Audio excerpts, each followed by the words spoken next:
Hello dear student, मजामां हशो बधा।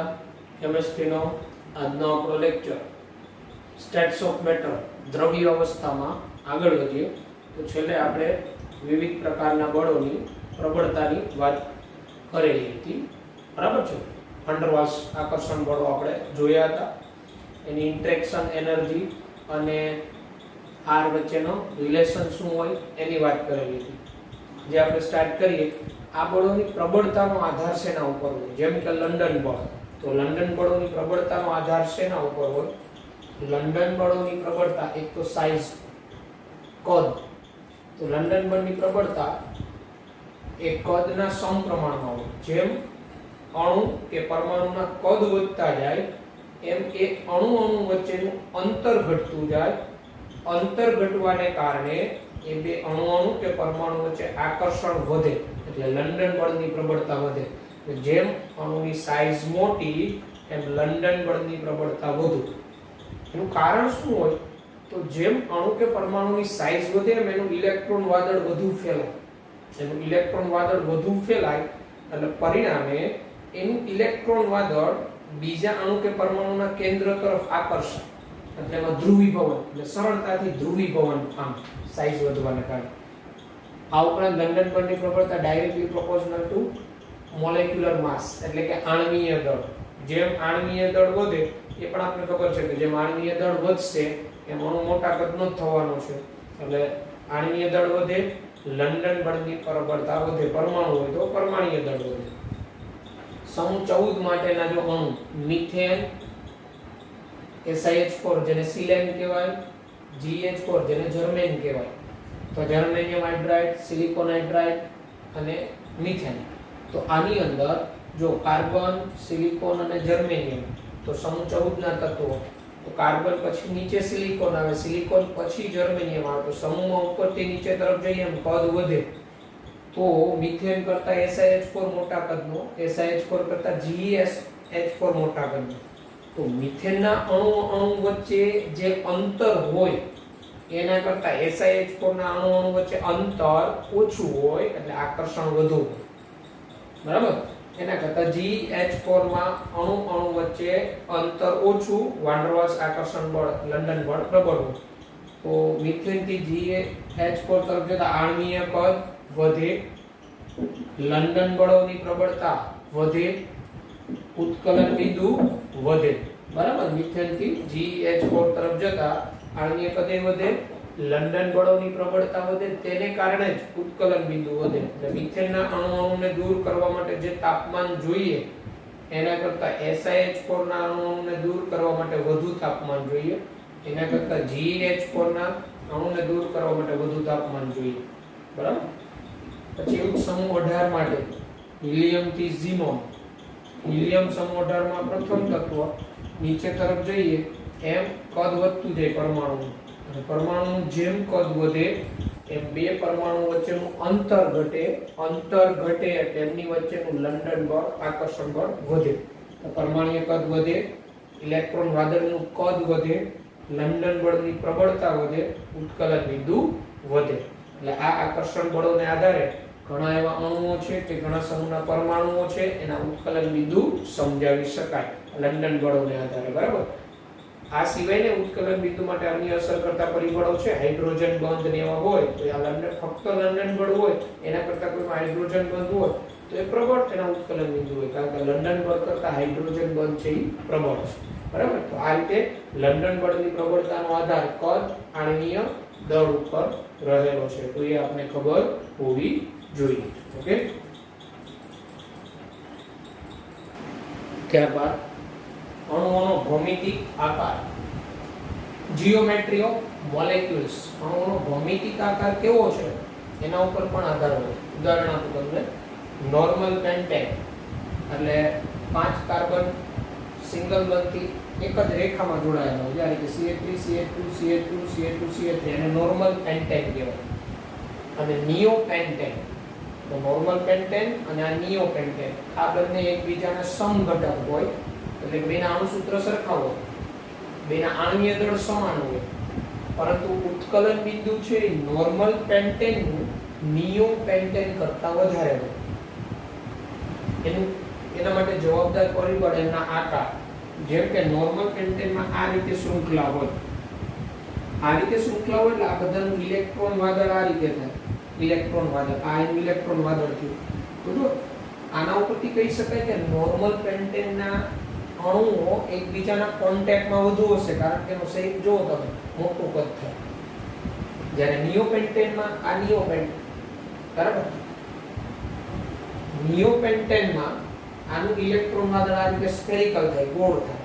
અને નિયોપેન્ટેનના અણુ વચ્ચે કોન્ટેક્ટ ઓછો, કોન્ટેક્ટ ઓછો હોય ને એટલે એના અણુ વચ્ચે આકર્ષણ ઓછું, વાન ડેર વાલ્સ પર આકર્ષણ બળ ઓછું હોય, પરિણામે એમને સરળતાથી દૂર કરી શકાય અણુઓ.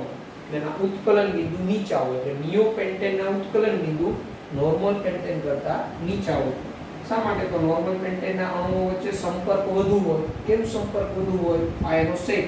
નોર્મલ પેન્ટેન નિયોપેન્ટેન કરતા મોટા કદનું, તેથી તેમના અણુઓ વચ્ચે આકર્ષણ વધુ હોય.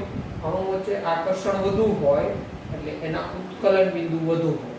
જ્યારે નિયોપેન્ટેનનો, બરાબર, આ રીતે સ્ફેરિકલ આકાર થાય એટલે ગોળાકાર આકારને કારણે એના અણુઓ વચ્ચે કોન્ટેક્ટ ઓછો હોય.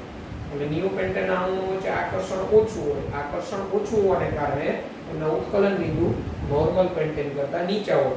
આમ આપણે ઓર્ગેનિક કેમિસ્ટ્રીમાં જોશું તો સમઘટકીય હોય, સમઘટકીય આલ્કેન, બરાબર.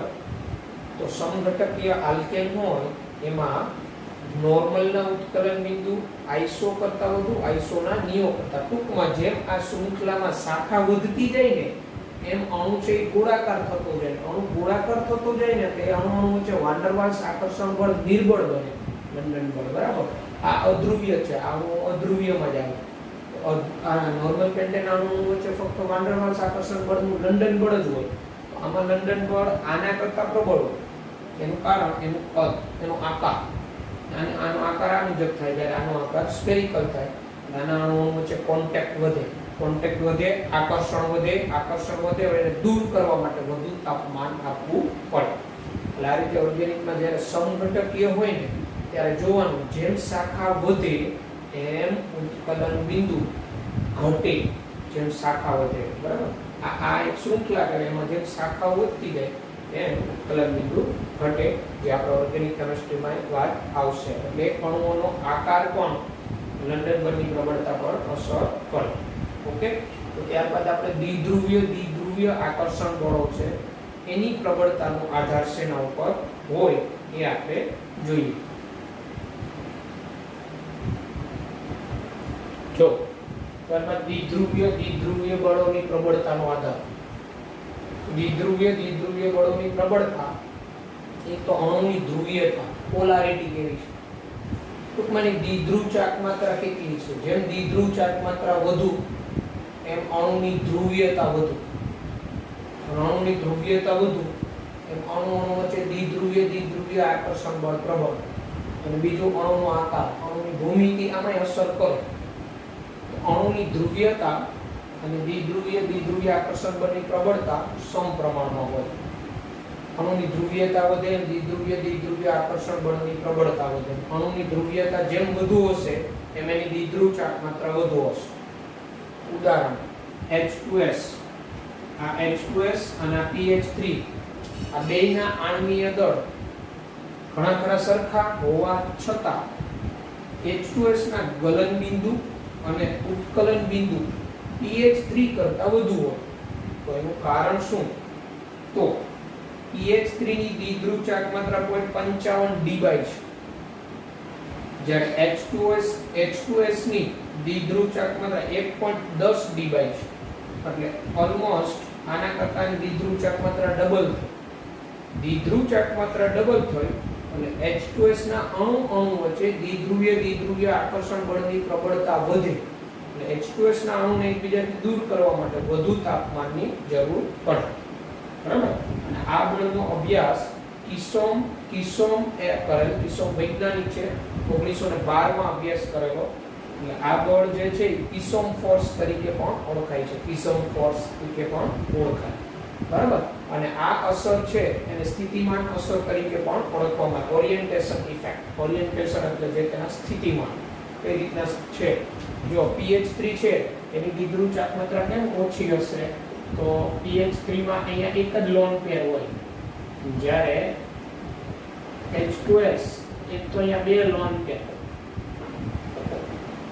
બરાબર એટલે આની આકર્ષણની દિશા આ થઈ આની આકર્ષણની દિશા આ થઈ બરાબર સલ્ફર ફોસ્ફરસ કરતા સલ્ફરની વિદ્યુત ઋણતા વધારે પરિણામ બરાબર તો આ રીતે ફોસ્ફરસ કરતા સલ્ફરની વિદ્યુત ઋણતા વધુ હોવાને કારણે અને આ ઉપરાંત એના પર બે લોન પેર તો લોન પેર ની જે મોમેન્ટ હોય બોન્ડ પેર કરતા વધુ હોય જે દ્વિધ્રુવ ચાપ માત્રામાં શીખી ગયા એટલે પરિણામે આની દ્વિધ્રુવ ચાપ માત્રા આના કરતા વધુ છે એટલે આના અણુ અણુ વચ્ચે દ્વિધ્રુવીય આકર્ષણ બળ પ્રબળ હોય જેને દૂર કરવા માટે વધુ તાપમાનની જરૂર પડે ઓકે તો આ રીતે ઉત્કલન બિંદુ ગલન બિંદુ દ્વિધ્રુવીય આકર્ષણ બળને આધારે લંડન બળને આધારે હાઇડ્રોજન બંધને આધારે આપણે સમજાવી શકીએ ઓકે તો આ તો દ્વિધ્રુવીય બળોની અણુનો આકાર તો અણુનો આકાર તો અહીંયા અસર કરે દાખલા તરીકે બે અણુ છે બેની દ્વિધ્રુવ ચાપ માત્રા સરખી છે તો જેનું પદ મોટું એમાં દ્વિધ્રુવીય આકર્ષણ બળ ટોટલ આકર્ષણ બળની પ્રબળતા વધી જાય બરાબર તો પછી આગળ વધીએ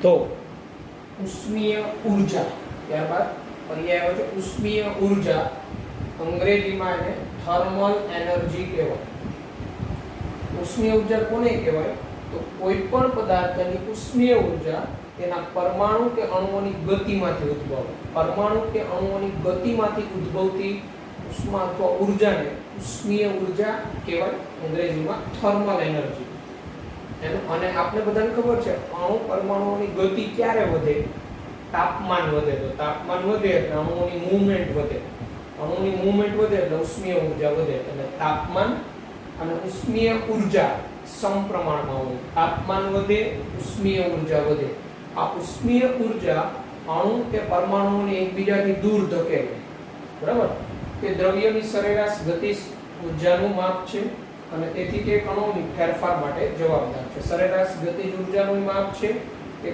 કણોની મૂવમેન્ટ માટે જવાબદાર છે હેરફેર માટે કણોની આ હેરફેરને કણોની જે હેરફેર થાય એને થર્મલ ગતિ કહેવાય બરાબર છે ઉષ્મીય ગતિ તો આ ઉષ્મીય ઊર્જા હવે આંતરાણવીય બળો વિરુદ્ધ ઉષ્મીય ઊર્જા આંતરાણવીય બળો વિરુદ્ધ ઉષ્મીય ઊર્જા શા માટે તો આંતરાણવીય બળો છે ને એ ઘટક કણોને એકબીજાની નજીક લઈ આવે બરાબર જેમ આંતરાણવીય બળ વધે એમ ઘટક કણો પરમાણુ કે અણુઓ એકબીજાની નજીક આવે જ્યારે ઉષ્મીય ઊર્જા પરમાણુઓ કે અણુઓને એકબીજાથી દૂર ધકેલે બરાબર તો આના ઉપરથી એમ કહેવાય કે જેમ આંતરાણવીય બળો વધે અણુઓ વચ્ચે ઉષ્મીય ઊર્જા ઘટે ઉષ્મીય ઊર્જા અને આંતરાણવીય બળો વચ્ચેનો સંબંધ કેવો થાય વ્યસ્ત અને આ બે પરિબળો પરથી જ આપણે પદાર્થની અવસ્થા જે છે એને આપણે નક્કી કરી શકીએ તો જોતા જઈએ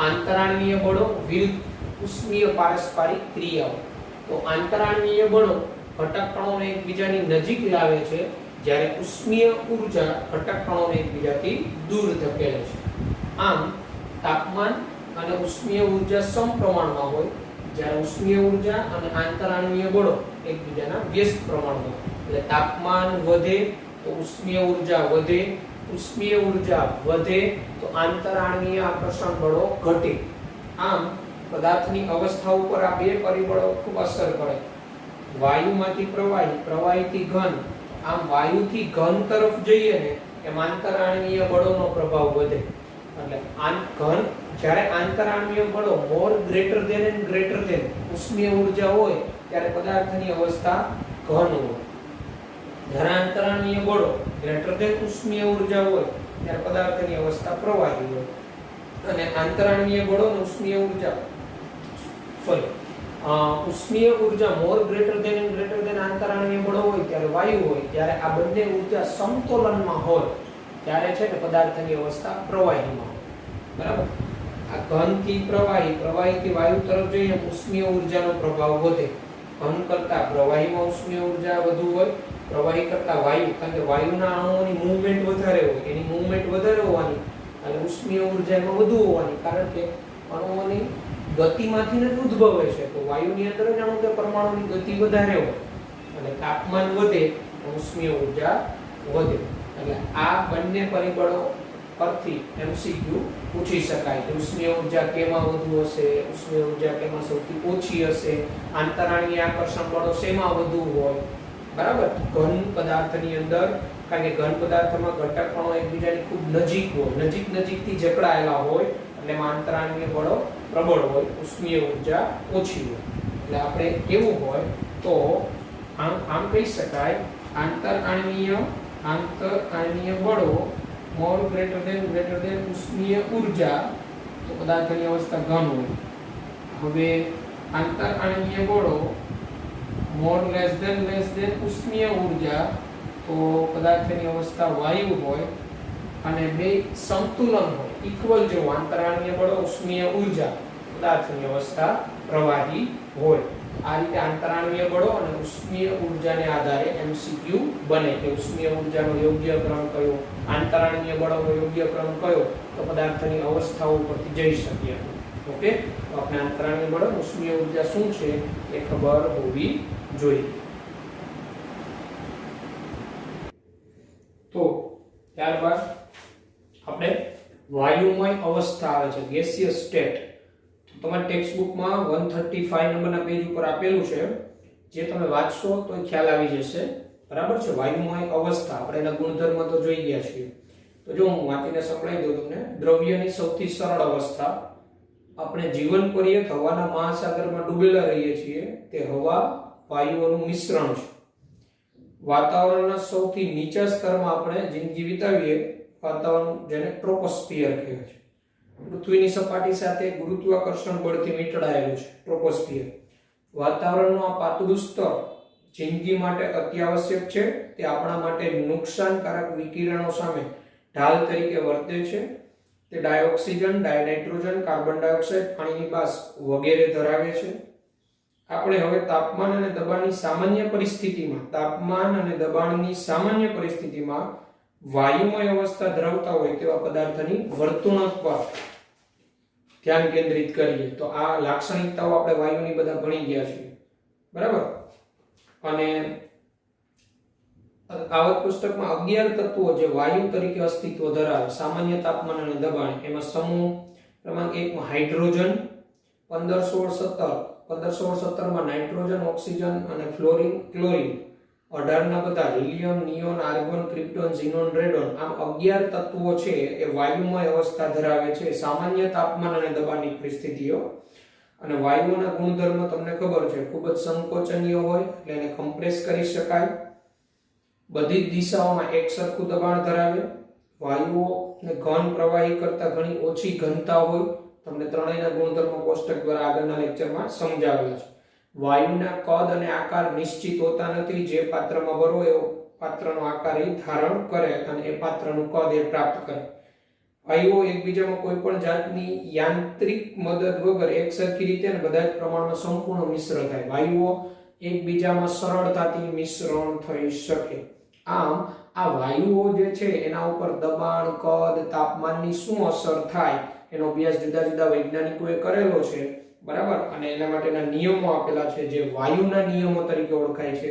એ વાયુના નિયમો જે છે એ આપણે હવે જોવાના છે. વાયુના નિયમો જે આપણે બોયલનો નિયમ, ચાર્લ્સનો નિયમ અને ગેલ્યુસેકના નિયમ તરીકે ઓળખાય છે. બરાબર. આજે મેં અહીંયા 135 અને 136 પેજમાં જે વાંચન કરેલું એ તમારે પણ ટેક્સ્ટ બુકમાંથી વાંચન કરી અને યાદ રાખવું. બરાબર. વાયુના ગુણધર્મો. બરાબર. ઓકે, MCQ તરીકેમાંથી ફોલ્સ એન્ડ ટ્રુ વાળા બને. ઓકે, તો આપણે હવે વાયુના નિયમો જોશું. બોયલનો નિયમ, ચાર્લ્સનો નિયમ અને ગેલ્યુસેકનો નિયમ. અને આ ત્રણેય નિયમો શું કહેવા માંગે છે એ આપણે સમજીએ. તો ત્યારબાદ વાયુના નિયમો, ગેસિયસ લો. તો એમાં ફર્સ્ટ બોયલનો નિયમ. રોબર્ટ બોયલ નામના વૈજ્ઞાનિકે દબાણ અને કદ વચ્ચેનો સંબંધ પ્રસ્થાપિત કર્યો. બોયલનો નિયમ આ મુજબ છે, કોઈ નિશ્ચિત તાપમાન કે અચળ તાપમાને નિશ્ચિત જથ્થાના વાયુનું દબાણ P તેના કદના વ્યસ્ત પ્રમાણમાં હોય, અથવા એમ કહેવાય અચળ તાપમાને નિશ્ચિત જથ્થાના વાયુનું કદ V તેના દબાણના વ્યસ્ત પ્રમાણમાં હોય. એટલે અચળ તાપમાને અને જથ્થો નિશ્ચિત હોય તો વાયુ માટે P ચલે છે 1/V કહેવાય. આ બોયલનો નિયમ. P ચલે છે 1/V, ગાણિતીય રીતે P ચલે છે 1/V. ચલની નિશાની દૂર કરીએ તો અહીંયા સપ્રમાણતા અચળાંક k1 મુકાય તો P બરાબર k1 * 1/V, જ્યાં k1 ને સપ્રમાણતા અચળાંક કહેવાય. k1 નો આધાર વાયુના જથ્થા, વાયુનું તાપમાન અને P તથા V ને દર્શાવતા એકમો પર હોય. P નો એકમ શું છે, V નો એકમ શું છે, એના ઉપર આધાર રાખે. આમ આ સમીકરણ 2 ને આપણે ગોઠવતા V અહીંયા આવી જાય તો PV બરાબર K1. આમ અચળ તાપમાને નિશ્ચિત જથ્થાના વાયુ માટે દબાણ P અને કદ V નો ગુણાકાર અચળ હોય, P * V અચળ. બરાબર. હવે આપણે કહીએ જો નિશ્ચિત જથ્થાનો વાયુ અચળ તાપમાન T એ દબાણ P1 અને કદ V1 ધરાવે છે, હવે તે વિસ્તરણ પામે ત્યારે તેનું દબાણ P2 અને કદ V2 થાય તો બોયલના નિયમ અનુસાર આપણે કહી શકીએ ને કે P1 V1 બરાબર અચળ, P2 V2 બરાબર અચળ. આમ કહી શકાય P1 V1 બરાબર P2 V2 બરાબર અચળ. આમ કહી શકાય P1 by P2 is equal to V2 by V1.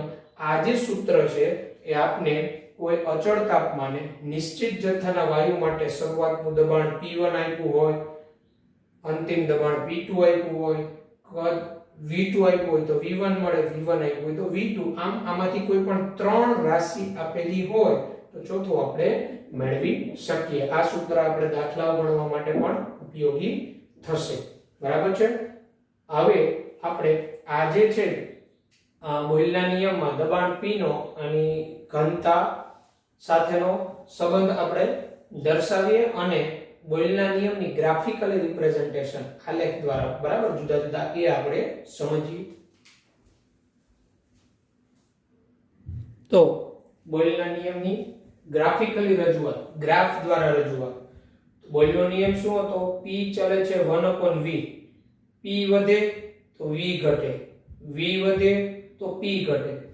તો P વિરુદ્ધ 1/V, તો P અને 1/V તો સમપ્રમાણમાં હોય, 1/V. બરાબર. કારણ કે આપણે અભ્યાસ કરી ગયા P ચલે છે 1/V, તો P અને 1/V સમપ્રમાણમાં છે. P વધે તો 1/V વધે. તો એનો ગ્રાફ આ રીતે, આ P વધે છે 1/V વધે છે, P વધે છે 1/V વધે છે. આ રીતે ઓરિજિન માંથી પસાર થતો સીધી રેખા મળે. તાપમાન અચળ હોવું જોઈએ. એ તાપમાન કોઈ 300 કેલ્વિન અચળ તાપમાન અને ત્યારે P વધારતા જાવ તો 1/V વધતો જાય. અને આ બધા ગ્રાફ પ્રાયોગિક રીતે મળેલા હોય. બરાબર. આપણે સંબંધ ઉપરથી યાદ રાખીશું કે P અને 1/V એકબીજાના સમપ્રમાણમાં હોય. એટલે P વધે 1/V વધે. ગ્રાફમાં આ રીતે જોવાનું. જો અહીંયા P ત્યારે 1/V, P વધ્યો 1/V વધ્યો, P વધ્યો 1/V વધતો જાય. જ્યારે P અને V એ વ્યસ્ત હોય તો P અને V વચ્ચેનો સંબંધ વ્યસ્ત, તો P વધે એમ V ઘટે, V વધે એમ P ઘટે. તો એ આ તમે જોશો કે અહીંયા P વધુ છે, મેક્સિમમ છે. જો આ P અહીંયા આમ જો અહીંયા P વધુ છે ત્યારે V ખૂબ ઓછો છે. પછી જો જેમ જેમ જેમ જેમ આ V વધતો ગયો, V વધુ છે ત્યારે P ઓછો છે. એટલે P અને V વચ્ચે વ્યસ્ત સંબંધ છે. એટલે એનો આલેખ આ રીતે વક્ર મળે. અચળ તાપમાને અને સમતાપી વક્ર પણ કહેવાય. અચળ તાપમાને મળતો વક્ર. બરાબર. અને PV અચળ તાપમાને P અને V નો ગુણાકાર અચળ છે. અચળ તાપમાને દબાણ P અને કદ V નો ગુણાકાર અચળ છે. એટલે PV વર્સિસ P નો આલેખ દોરો કે ચાલો P વધારતા જાવ તો P વધારશો. બરાબર. તો V જેટલો P વધારશો, P બમણો કરશો તો V બમણો ઘટશે. એટલે P અને V નો ગુણાકાર તો કેવો રહે? અચળ. એટલે PV વિરુદ્ધ P નો ગ્રાફ છે આ રીતે સીધી રેખા જ મળે. કારણ કે અચળ જ રહેવાનો. હવે PV વિરુદ્ધ V નો આલેખ દોરો. ધારો કે તમે V જેટલો વધારશો, V જેટલો વધશે એટલો P ઘટશે, એટલે P અને V નો ગુણાકાર તો અચળ જ રહેવાનો, એટલે એનું મૂલ્ય એ કોઈ જે તે અચળ તાપમાને આ રીતે ફિક્સ જ રહેવાનું છે. એટલે PV વિરુદ્ધ P નો આલેખ આ રીતે સીધી રેખા મળે. બરાબર, કારણ કે PV બરાબર K1 આપણે જોયું તો અચળ તાપમાને P અને V નો ગુણાકાર અચળ હોય.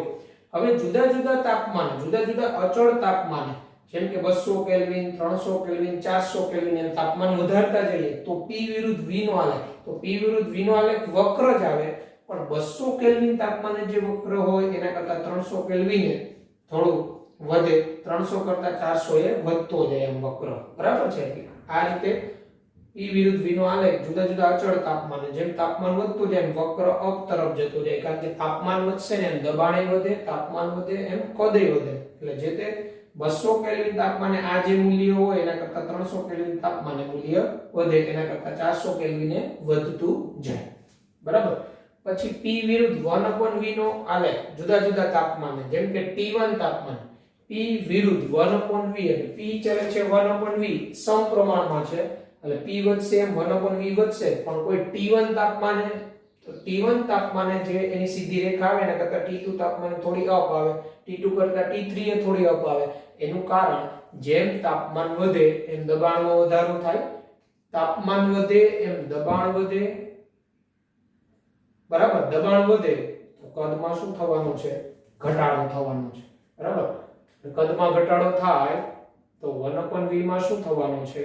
વધારો. P અને 1/V નો આલેખ આ રીતે T1, T2, T3 તાપમાન આ ગ્રાફ છે અપ જતો જશે.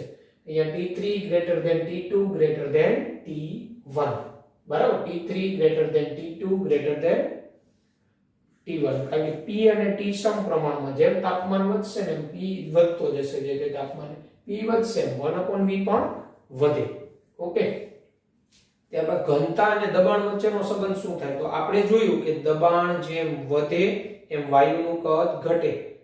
તો વાયુનું કદ ઘટ્યું એટલે વાયુના અણુઓ એકબીજાની નજીક ગયા, એટલે એનો અર્થ એવો થયો જેમ તમે વાયુ ઉપર ઊંચું દબાણ આપો એમ વાયુના અણુઓ એકબીજાની નજીક આવીને ઘટ પ્રવાહી બનતા હોય.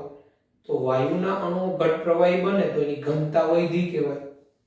બરાબર, તો એ આપણે સંબંધ સાબિત કરવો હોય તો આપણે ખબર છે ઘનતા D, ઘનતાને અંગ્રેજીમાં ડેન્સિટી કહેવાય. તો ઘનતા D બરાબર દળ છેદમાં કદ m/v. v ને કરતા બનાવો તો m/d થાય, અને આ v નું મૂલ્ય PV બરાબર K1 અચળમાં મૂકીએ તો v ની જગ્યાએ હું v ની જગ્યાએ m/d મૂકી શકું. m ફોર માસ છે અને d ફોર ડેન્સિટી છે. હવે માસ અને હવે માસ આપણે નિશ્ચિત જથ્થો લઈએ છીએ, એટલે જે તે વાયુ માટે અચળ જ હોવાનો, અને d ને કરતા બનાવું d ને તો d બરાબર m ના છેદમાં K1, તો m/K1. તો માસ એ અચળ હોવાનું, K1 એ અચળ છે, તો એના માટે નવો અચળાંક મૂકી શકું k ડેશ. આમ d બરાબર k ડેશ * p, જ્યાં k ડેશ બરાબર m/K1, અને k ડેશ હું દૂર કરું તો શું સંબંધ આવ્યો? d ચાલે છે p. આમ કહી શકાય અચળ તાપમાને નિશ્ચિત જથ્થાના વાયુ માટે એનું દબાણ ઘનતાના સમપ્રમાણમાં હોય. એટલે દબાણ વધે વાયુની ઘનતા વધે, દબાણ ઘટે વાયુની ઘનતા ઘટે. આમ તમને ઉદાહરણ તરીકે આપીએ તો જેમ તમે ઊંચાઈ ઉપર જાઓ ને, પર્વત હાઈ એલ્ટિટ્યુડ ઉપર, ઊંચાઈ ઉપર, એમ તમને ખબર હોય તો દબાણ ઘટતું જાય, અને ઊંચાઈ ઉપર તમને શ્વાસ લેવામાં તકલીફ પડે છે. તો શ્વાસ લેવામાં તકલીફ પડવાનું કારણ શું? તો ઊંચાઈ ઉપર હવાનું દબાણ ઓછું હોય, દબાણ ઓછું હોય એટલે વાયુની ઘનતા ઓછી હોય. વાયુની ઘનતા O2 વાયુ હોય પણ એની ડેન્સિટી ઓછી હોય, એટલે ડેન્સિટી ઓછી હોવાને કારણે એ O2 વાયુ આપણે શ્વાસની અંદર વધુ પ્રમાણમાં ન જાય. બરાબર છે, એટલે આપણે શ્વાસ લેવામાં તકલીફ પડે. એટલે આ ઉપરાંત ખૂબ જ ઊંચાઈ ઉપર જે છે ને, આપણે કોઈ પણ રસોઈ હોય ને એ સરળતાથી રાંધી શકીએ, કારણ કે ઊંચાઈ ઉપર છે ને પાણીનું ઉત્કલન બિંદુ છે ને ઘટી જાય. પાણીનું ઉત્કલન બિંદુ શા માટે ઘટી જાય? તો એનું કારણ દબાણ ઘટી જાય.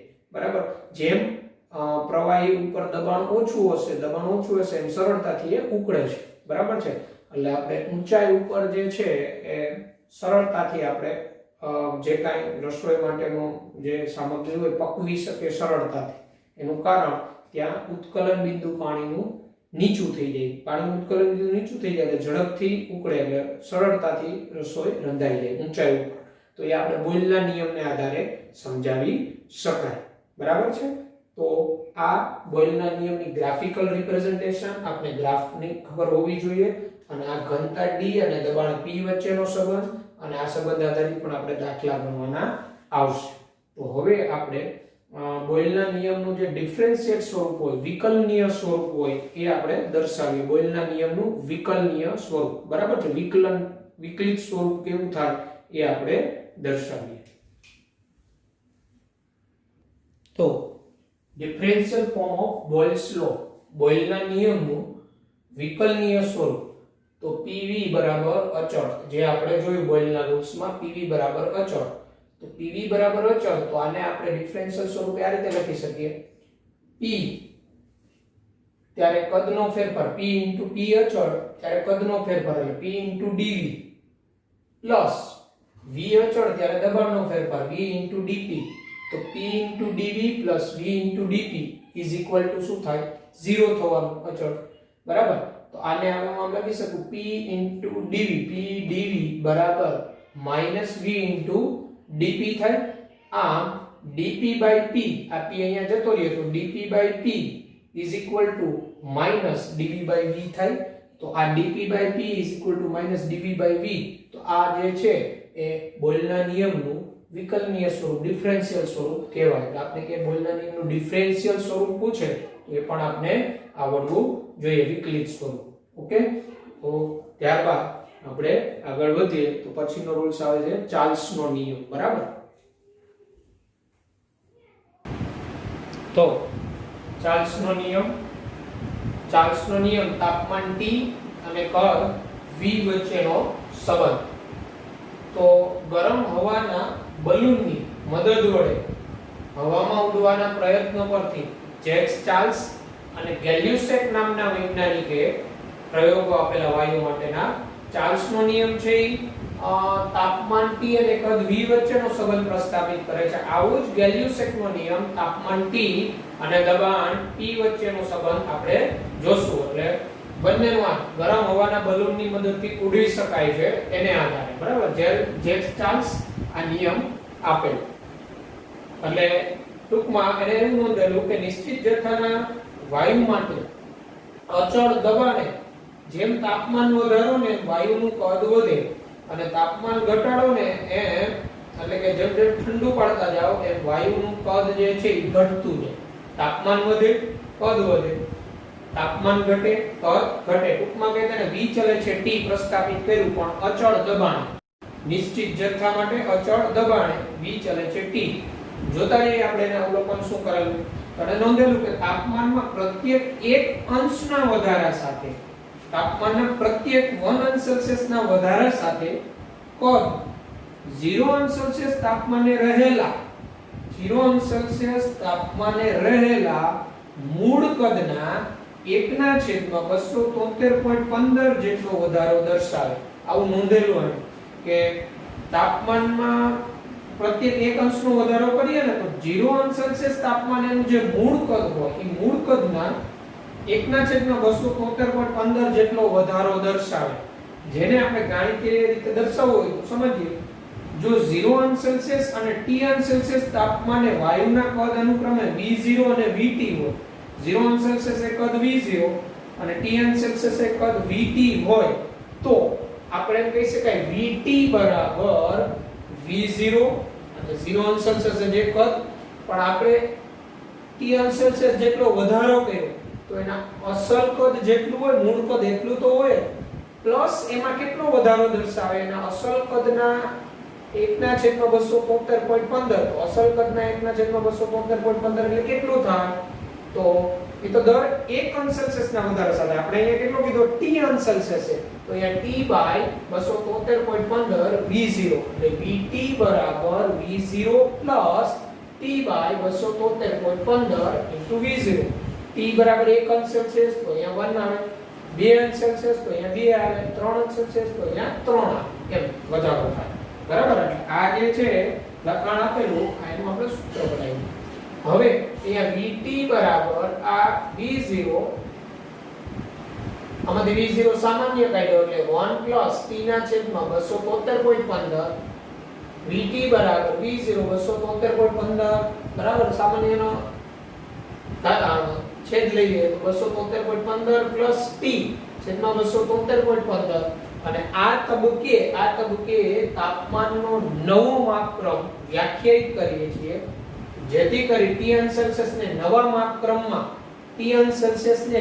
માપક્રમમાં T બરાબર 273.15 પ્લસ t એટલે તમારો T 1 અંશ સેલ્સિયસ હોય તો T બરાબર 273.15 પ્લસ 1, 2 અંશ સેલ્સિયસ હોય તો T બરાબર 273.15 પ્લસ 2, 3 અંશ સેલ્સિયસ હોય તો T બરાબર 273.15 પ્લસ 3 એટલે આ નવો માપક્રમ આપવામાં આવ્યો અને 0 અંશ સેલ્સિયસ ને T0 બરાબર 273.15 કહેવામાં આવ્યું. 0 અંશ સેલ્સિયસ ને 273.15 કહેવામાં આવ્યો. અને તાપમાનનો આ નવો માપક્રમ કેલ્વિન તાપમાન માપક્રમ અથવા નિરપેક્ષ તાપમાન માપક્રમ તરીકે ઓળખાય છે. અને એટલે ટૂંકમાં 0 અંશ સેલ્સિયસ બરાબર 273.15 કેલ્વિન એકમમાં કેપિટલ K વડે દર્શાવાય લોર્ડ કેલ્વિન નામના વૈજ્ઞાનિકે, બરાબર, ના નામ પરથી.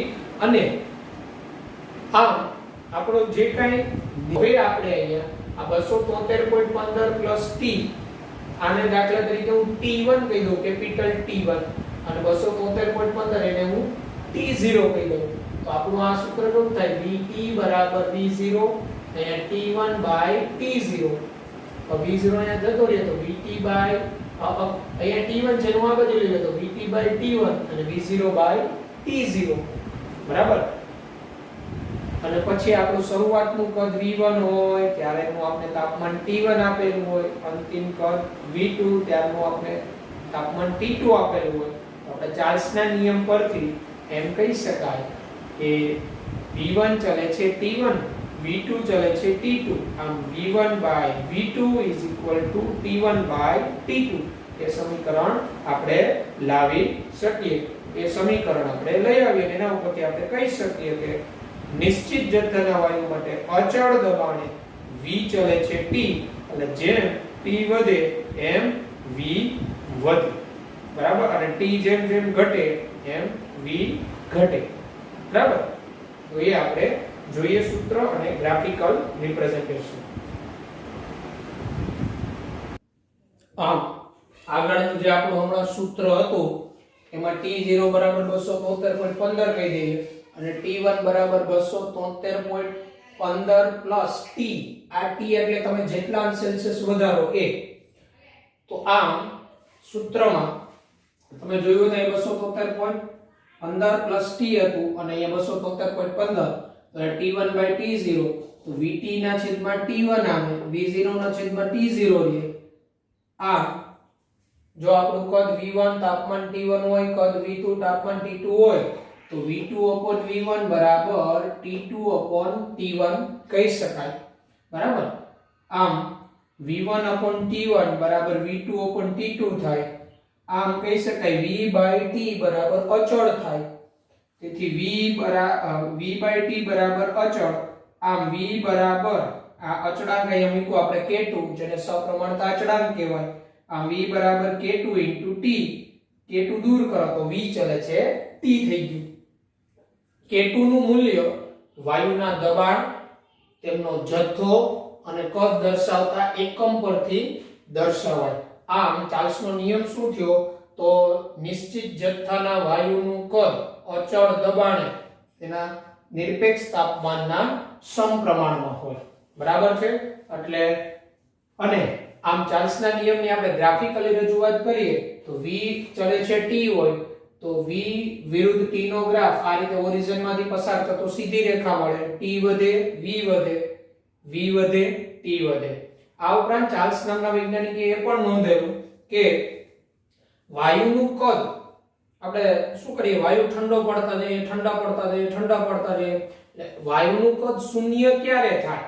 તો વાયુનું કદ શૂન્ય ક્યારે થાય એમ એ ગ્રાફિકલી રિપ્રેઝન્ટેશન કરતા ગયા. કોઈ અચળ દબાણે V વિરુદ્ધ T ના ગ્રાફમાં આ T અંશ સેલ્સિયસ માં છે, V કદ અચળ દબાણે તો એ ગ્રાફ જે છે એ નોંધતા અને એનો આંતરછેદ લીધેલો, બરાબર. તો આંતરછેદ એનું મૂલ્ય આવ્યું -273 અંશ સેલ્સિયસ કે જ્યાં વાયુનું કદ શૂન્ય માલુમ પડેલું, અને આ -273 અંશ સેલ્સિયસ જ્યાં વાયુનું કદ શૂન્ય માલુમ પડેલું, અને આ જે તાપમાન છે -273 અંશ સેલ્સિયસ એ વાયુનું નિરપેક્ષ શૂન્ય તાપમાન કહેવાય, કારણ કે -273 અંશ સેલ્સિયસ બરાબર 0 કેલ્વિન થાય, અને 0 કેલ્વિન એ નિરપેક્ષ શૂન્ય તાપમાન તરીકે ઓળખાયેલું. અને આ નિરપેક્ષ શૂન્ય તાપમાન હકીકતે આમ જુઓ તો કાલ્પનિક તાપમાન છે એક પ્રકારનું કે જ્યાં વાયુનું કદ શૂન્ય થયું. હકીકતે આ તાપમાને પહોંચતા પહેલા દરેક વાયુ જે છે એ ઘન અવસ્થામાં રૂપાંતરણ થઈ જતા હોય, બરાબર. એટલે એનો અર્થ એવો થયો કે એ તાપમાને તે વાયુ જ ન હોય. આમ ચાર્લ્સનો નિયમનું પાલન કોઈ પણ વાયુ ક્યારે કરે? તો કોઈ પણ વાયુ ચાર્લ્સના નિયમનું પાલન ચાર્લ્સના નિયમનું પાલન નીચા દબાણે અને ઊંચા તાપમાને વાયુ ચાર્લ્સના નિયમનું પાલન કરતા હોય એવું માલુમ પડેલું છે. નીચા દબાણે અને ઊંચા તાપમાને ચાર્લ્સના નિયમનું પાલન કરતા હોય એવું માલુમ પડેલું છે.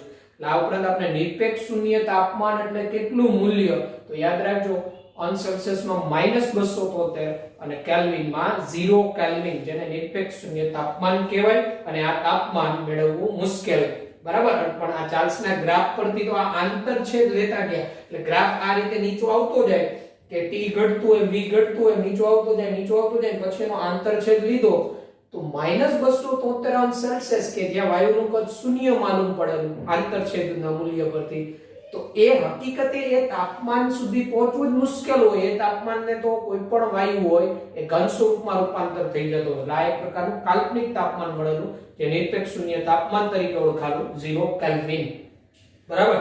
હવે P1 P2 P3 જેવા અચળ દબાણ, P1 કોઈ અચળ દબાણ છે, P1 greater than P2 greater than P3, તો આપણે બધાને ખબર છે કે P1 એટલે ઊંચું દબાણ છે, તો ઊંચું દબાણ ત્યારે V તો ઓછું જ હોવાનું ને, એટલે ગ્રાફ ડાઉન થયો. પછી જેમ P2 દબાણ ઓછું એના કરતા P3 ઓછું, તો જેમ દબાણ અચળ દબાણ ઓછું હશે એમ વાયુનું કદ વધારે હશે. એટલે આ રીતે P1 P2 P3 કોઈ એવા દબાણે V વિરુદ્ધ T ના ગ્રાફનું કમ્પેરીઝન કરીએ તો જેમ દબાણ ઘટતું જાય એમ ગ્રાફ છે આમ અપ તરફ આવતો જાય. અને કોઈ પણના આંતરછેદના મૂલ્ય, જ્યારે આંતરછેદના મૂલ્ય લીધેલા તો કોઈ -273 અંશ સેલ્સિયસ સ્પર્શે, એટલે કે 0 કેલ્વિન, આ કેલ્વિનમાં છે તો 0 કેલ્વિને સ્પર્શે બધા આંતરછેદ, તો એ 0 કેલ્વિન એનું વાયુનું નિરપેક્ષ શૂન્ય તાપમાન 0 કેલ્વિન, બરાબર, કે જ્યારે વાયુનું કદ શૂન્ય માનવામાં આવે છે. એટલે આ એક પ્રકારનો એનો ગ્રાફ થયો. અને આવી જ રીતે આપણે ચાર્લ્સના નિયમ માટે સેમ આ જ રીતે મળશે. ચાર્લ્સના નિયમમાં જ્યાં v છે ત્યાં ફક્ત શું આવી જશે? p આવી જશે, બાકી બધું છે ચાર્લ્સના નિયમમાં, બરાબર. એટલે ગેલ્યુસેક અને ચાર્લ્સે સંયુક્ત રીતે અભ્યાસ કરેલો, અને ચાર્લ્સનો નિયમ છે આમ્પટન્સ લો તરીકે પણ ઓળખાય છે, બરાબર. તો આજના આપણા લેક્ચરમાં અહીંયા સુધી રાખીએ, પછીના લેક્ચરમાં આપણે ચાર્લ્સના નિયમનું ડિફરન્શિયલ સ્વરૂપ અને ગેલ્યુસેકના નિયમ વિશેની વાત કરીશું. ઓકે, તો વ્યવસ્થિત ગ્રાફિકલી રિપ્રેઝન્ટેશન જે કીધેલી, નિરપેક્ષ શૂન્ય તાપમાન કોને કહેવાય એ આપણે ખબર હોવી જોઈએ ને. ચાર્લ્સનો નિયમ શું થયો? ટૂંકમાં બોયલનો નિયમ અને ચાર્લ્સના નિયમ હતા. બોયલના નિયમમાં T અચળ ત્યારે P ચલે છે 1/v, અને ચાર્લ્સના નિયમમાં દબાણ અચળ ત્યારે V ચલે છે T. અને પછી આપણે એના એક્ઝામ્પલોની પણ વાત કરીશું. Okay, good bye, take care.